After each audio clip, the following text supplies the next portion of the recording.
Hola, ¿qué tal? Vamos a hacer varios ejercicios con diodos, con una malla, dos mallas, tres mallas. Vamos a ir aumentando la complejidad, pero vamos a comenzar primero con un circuito muy básico sin diodo. Esto es para aquellos que van comenzando y puedan comprender qué es, cómo hace que funcione un circuito cuando ya agregamos un diodo. Primero, pues sin diodo, ¿no? Tenemos simplemente la fuente de voltaje y la resistencia de 1000 ohms, es decir, de 1 kilo ohm. Se nos pide encontrar el valor de corriente total en el circuito. Pues para poder encontrar la corriente, primero vemos el sentido en el que va a circular esta corriente. Se toma el sentido convencional, como si esta corriente saliera por el polo positivo. Entonces, por el polo positivo va a salir la corriente total, va a circular por todo este cable, va a pasar por la resistencia y esa corriente va a seguir circulando por el cable hasta retornar al negativo. Y para poder obtener el valor de corriente simplemente dividimos voltaje entre resistencia, el voltaje de la fuente entre el valor de la resistencia total, es decir, 9 entre 1 kilo ohm, es decir, 9 entre 1000, y eso nos da igual a 0.009 amperios. Y para poder convertir a miliamperios, esto es pues mejor por facilidad, multiplicamos por 1000 y eso es igual a 9 miliamperios. Quiere decir que la corriente total de este circuito es igual a 9 miliamperios. Ahora, ¿qué pasa si agregamos un diodo? Aquí tenemos un diodo y hay que ver la polarización de este diodo. El ánodo, que es esta patilla del diodo, vemos que está conectado mediante una resistencia al positivo de la fuente y el cátodo, que es esta patilla, está conectada al negativo. Por lo cual este diodo está en polarización directa y va a poder circular corriente por este diodo. Si estuviera conectado al revés, no podría circular corriente por el diodo. Entonces, vemos la corriente va a circular en este sentido a favor de las manecillas del reloj. Esa corriente va a salir por el positivo de la fuente, luego va a atravesar la resistencia de 1 kilo ohm y luego va a pasar por el diodo de ánodo a cátodo y luego esa corriente va a retornar al negativo.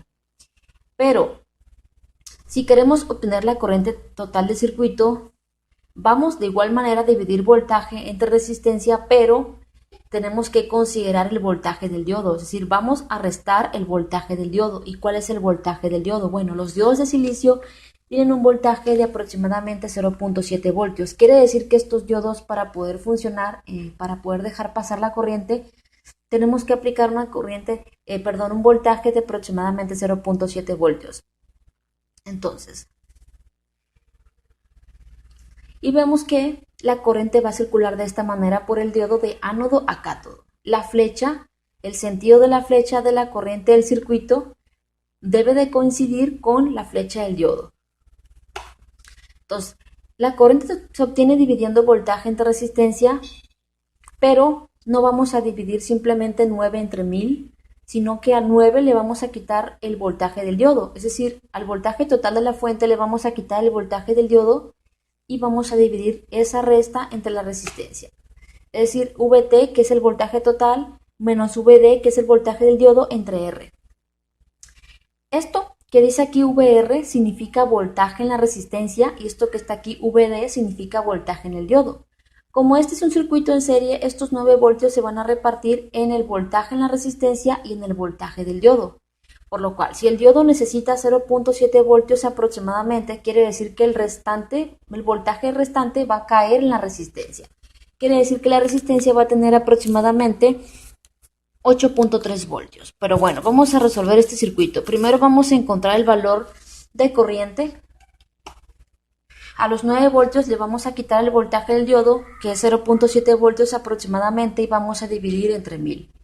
Es decir, 8.3 entre 1000. Y eso es igual a 0.0083 amperios. Si queremos convertir a miliamperios, multiplicamos por 1000 y nos da igual que la corriente de este circuito es igual a 8.3 miliamperios. Te das cuenta que el valor de la corriente cambia si agregamos o quitamos el diodo. En el ejercicio 1 no había diodo, por lo cual la corriente total era 9 miliamperios. Y en este caso, como hay un diodo y ese diodo le resta voltaje a la fuente, pues no que le reste voltaje a la fuente, sino que la resistencia va a tener menos voltaje. La corriente total son 8.3 miliamperios. ¿Y cuál es el voltaje de la resistencia? Pues fácil, al voltaje total de la fuente le quitamos el voltaje del diodo Es decir, a los 9 voltios le quitamos 0.7 voltios y nos da igual que el voltaje en la resistencia es igual a 8.3 voltios. Es decir, el voltaje total de la fuente, que es 9 voltios, se va a repartir entre el voltaje en la resistencia y el voltaje en el diodo. Eso pues es ley de voltajes de Kirchhoff. El voltaje total se reparte entre los elementos de esa malla. Ahora, vamos a hacer el ejercicio 3 y aquí ya tenemos dos mallas.